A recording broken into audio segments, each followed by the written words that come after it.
Friends, good morning and welcome back to my channel. তো তোমরা সবাই কেমন আছো? আশা করি তোমরা সবাই অনেক ভালো আছো আর আমি অনেক ভালো আছি।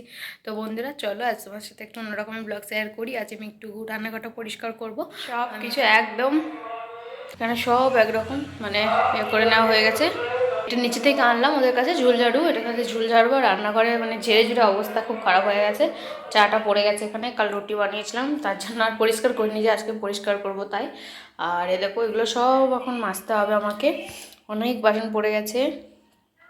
বেসিনটাও সাদা হয়ে ধুতে হবে, যেহেতু জল ছিল না এতদিন, তো অনেক খারাপ অবস্থা হয়ে গেছে। রান্নাঘরটা একটু পরিষ্কার করি। তো চলো তোমরা দেখতে থাকো, জিনিসগুলো দেখাই আমি কোথায় রেখেছি।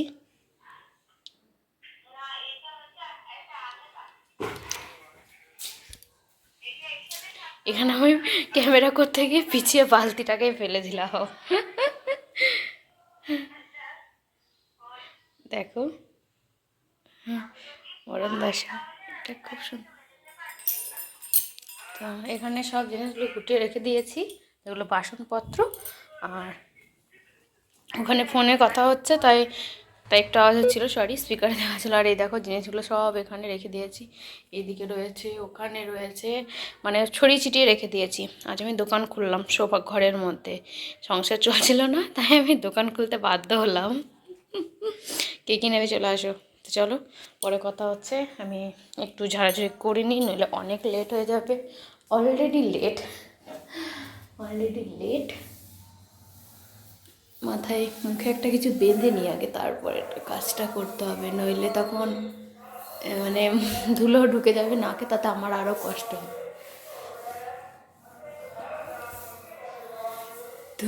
এখানে না শুধু এটা ওটা বিক্রি করতে আসে আর কিনতে আসে, আর প্রচণ্ড এত আওয়াজ করে। আর আমি যখনই ভিডিও বানাই কেউ হয়তো বা কুকারে সিটি মারে, কেউ মানে বাইকের আওয়াজ মারে, এরকমই হতে থাকে।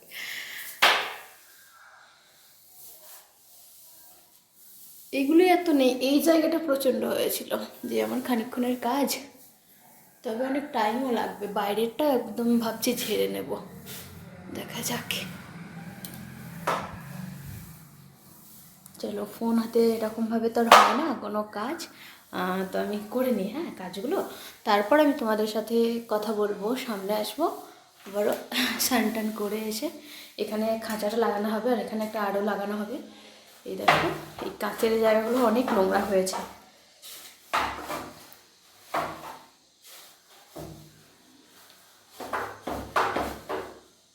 কী আর করবো, নোংরা সবসময় তো আর পরিষ্কার করা যায় না।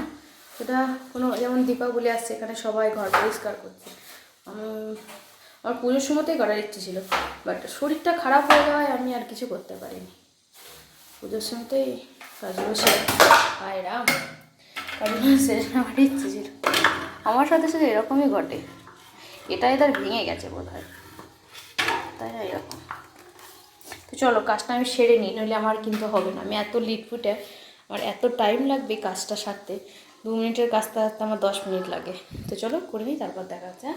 দেখো কত নোংরা, এগুলো সব পরিষ্কার করবো, তারপর একদম ফাইনাল লুক দেখাবো।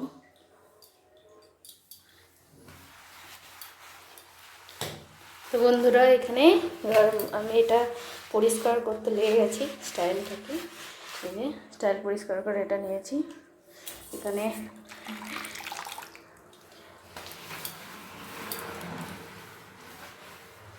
কিচেন ক্লিনিং আজ তোমাদের সাথে শেয়ার করছি। তো তোমাদের কেমন লাগছে অবশ্যই কমেন্ট করে জানাবে। শেষ অবধি দেখতে থাকো, সঙ্গে থাকো, সাথে থাকো।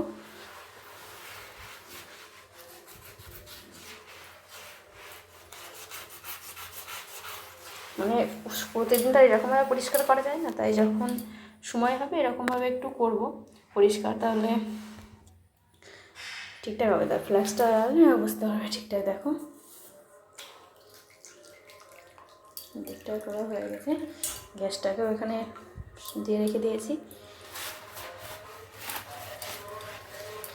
তো তোমরা দেখতে থাকো, স্কিপ না করে পুরো ভিডিওটা।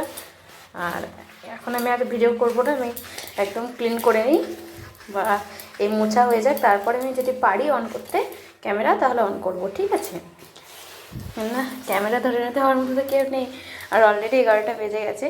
তো মানে কাজ, রান্না বান্না, এখন অনেক কাজ আছে, সার্ভ দিতে হবে। চলো করে নিই, তারপর আবার দেখা হচ্ছে বা একটু পরে দেখা হচ্ছে। তো বন্ধুরা, এই হলো কিচেন ক্লিনের ফাইনাল লুক। দেখতেই পাচ্ছ একদম ঝকঝক ঝকঝক ঝক করছে। ওই জায়গাটা আমি লাগাতে পারিনি, তাই আর হয়ে ওঠেনি, মানে লাগাইনি। দেখো একদম পরিষ্কার করছে, গ্যাসটা একদম ভালোভাবে মুছে ধুয়ে পরিষ্কার করে দিয়ে সেগুলো সব তেল ছিটে পড়ে গেছিলো। আর দেখো আর ওগুলো ঝুল না, ওগুলো দাগ পড়ে গেছে হয়তো বা। আর এদিকটা পরিষ্কার করে নিয়েছি। আর এই বেসিনটা এর থেকে বেশি আর পরিষ্কার হয় না, এটা দিয়ে সব কিছু কাজ করে নিয়েছি। আর এখানে সব যেগুলো তেল ছিটে পড়েছিল সেগুলোকে ধুয়ে নেওয়া হয়েছে। এখন যে সোফায় রাখা হয়েছে এই জিনিসগুলো এখানে রাখবো। তো কেমন লাগলো মানে কিচেনের ফাইনাল লুকটা অবশ্যই কমেন্ট করে জানাবে। মানুষের ফাইনাল লুক হবে, কিচেনের ফাইনাল লুক হবে না সেটা তো হতে পারে না। তো কেমন লাগলো অবশ্যই জানাবে। তো চলো এখন আমি রান্না করবো, 1:30 বেজে গেছে বোধহয়। হ্যাঁ, 1:21 বাজলো, এখন আমি রান্না করব। বর চলে এসেছি, তো পরে দেখা হচ্ছে। আজকে হয়তো বা লাঞ্চ আর দেখাতে পারবো না, তো চলো যা হবে দেখাবো। দেখো তারপর একদম আমি রাত্রে ডিনারের জন্য বানাচ্ছি আজ আলু পরোটা। তো আলু পরোটা দিয়ে আজকে দেখো ঘর পরিষ্কার করতে গিয়ে এটা কেটে গেছে। ঠান্ডার দিনে গাটার কি অবস্থা। এখানে আলু সিদ্ধ করতে দিয়ে দিয়েছি কুকারের মধ্যে।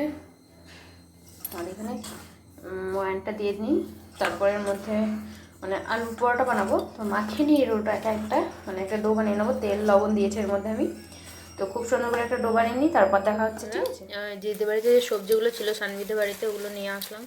অনেক দিনকার সবজি হয়ে গেলো, সেই শনিবারের। কি বলবো, জানি না কেমন কি হয়ে আছে, ঠিকই আছে, টাটকা হয়ে আছে।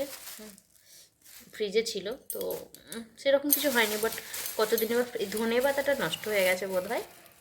তাছাড়া সব আমার তো মনে হচ্ছে সব ঠিকঠাকই রয়েছে। দেখো ঠিকঠাকই রয়েছে। কাঁচা লঙ্কা, বিনস, সিম, টমাটো, ধনেপাতাটা একটু বেছে বেছে নিয়ে নেবো, একটু চাটনি বানাবো এর সাথে, কী যেন আমাদের আলু পরোটার সাথে। আর জল, ওদের বাড়িতে একটু জল নিয়ে আসা হয়েছিলো, জল ছিল না বাড়িতে। আর কালকে যেহেতু মানে কারোয়া চট ছিল ওদের, তাই এখানে প্রসাদই বটে বোধ হয়, এগুলো আমি ঠিক জানি না। প্রসাদই হবে, তাছাড়া আর কী হবে বলো। আর এখানে কী রয়েছে দেখি, এটা প্রসাদ দিয়েছে। তো চলো আমি ওদিকে যাই, দেখাই তোমাদের সাথে কী আছে না আছে, মানে কি আলু পরোটাটা শেয়ার করবো একটু, ইচ্ছা আছে। তো দেখা যাক, যদি সময় পাই তাহলে শেয়ার করবো, ঠিক আছে। তো তোমরা দেখতে থাকো কন্টিনিউ করে, আর বেশি বড় হবে না ব্লগটা, তোমরা দেখতে থাকো। হ্যাঁ, তো এইসবই দিয়েছে। তো চলো এগুলো আমি একটু পরে খাবো, মানে খেয়ে একটু প্রসাদ মুখে দেবো, তারপর কালকে খাওয়া যাবে, কারণ আজকে খেলে আর পরোটা খেতে পারবো না। তো দেখো দিয়ে পাঠিয়েছে, তোমরা একটু দেখে নাও। আমি করচর দেখিনি কোনো দিন, আচ্ছা আশা করছি দিদির ভিডিওতে তোমরা দেখতে পাবে। সানভিল আমি চ্যানেলটা মানে মেনশন করে দেবো, ঠিক আছে। আমার কমিউনিটিতে তোমরা পারলে একটু বন্ধু করে নিও দিদিকে। তো চলো আমি পরে দেখাচ্ছি বন্ধুরা। এখানে দেখো আমি এটা বেলে নিয়েছি, আর এদিকে লেচি কেটে নিয়েছি, আর এখানে আলুর পুর এখনও রয়েছে, অনেকটাই বানিয়ে নেওয়া হয়ে গেছে। আর এদিকে টমেটো ধনিয়া পাতার চাটনিও বানানো হয়ে গেছে। তো চলো আর বেশি মানে আমি বড় করবো না ভিডিওটা, জানি না খাওয়ার সময় দেখাতে পারবো। ভাজা হয়ে গেছে, শুধু পরোটাগুলো তোমরা দেখবে জাস্ট কতটা মানে সফট হয়েছে, কতটা ইয়ামি হয়েছে, মানে কতটা সফট হয়েছে তোমরা দেখো। আলু পরোটা থেকে মানে এত ফুলেছে পরোটাগুলো। ফোনে চার্জ শেষ হয়ে গেল তখন কথা বলতে, তাই আমি আর কিন্তু এ করতে পারিনি ভিডিওটা তখন তোমাদের সাথে শেয়ার করতে পারবো। মানে কতটা সফট হয়েছে তোমরা দেখেই বুঝতে পারছো। দেখো তো কেমন লাগলো অবশ্যই কমেন্ট করে জানাবে। আর ভিডিওটা বেশি বড় করবো না, এখানেই শেষ করছি। দেখা হবে আবার নেক্সট ব্লগে। ততক্ষণ তোমরা সবাই ভালো থেকো, পরিবারের সাথে হ্যাপি থেকো। আর আজ এই পর্যন্তই। তো আজ আলু পরোটা খেয়ে শেষ করবো ভিডিওটা। তো চলো টাটা, বাই, গুড নাইট। তোমরা সবাই ভালো থেকো, ভালো লাগলে লাইক শেয়ার সাবস্ক্রাইব করে পাশে থাকা বেল আইকনটি ক্লিক করে দিও, যাতে আমার চ্যানেলে প্রত্যেকটা ভিডিওই তোমাদের কাছে পৌঁছে। এগুলো কি গরম দেখো, পুরো দোকানের মতন হয়েছে, কি বলো, বানাতে পেরেছি আমি। দেখো আমি এক হাতে যেহেতু ফোনটা ধরে আছি, বুঝতেই পারছো মানে কতটাই। দেখো পুরোটাই আলু, মানে একটুকুনও ফুটে বেরোয়নি আলুটা। হ্যাঁ, তো চলো দেখাই তোমাদের একটু এই জায়গাটা, এই দেখো, ঠিক আছে। তো চলো খেয়ে নিই, তারপর আবার দেখা হবে। ভালো থেকো সবাই, ভালো লাগলে লাইক সাবস্ক্রাইব করতে কিন্তু ভুলবে না। চলো টাটা, গুড নাইট, বাই।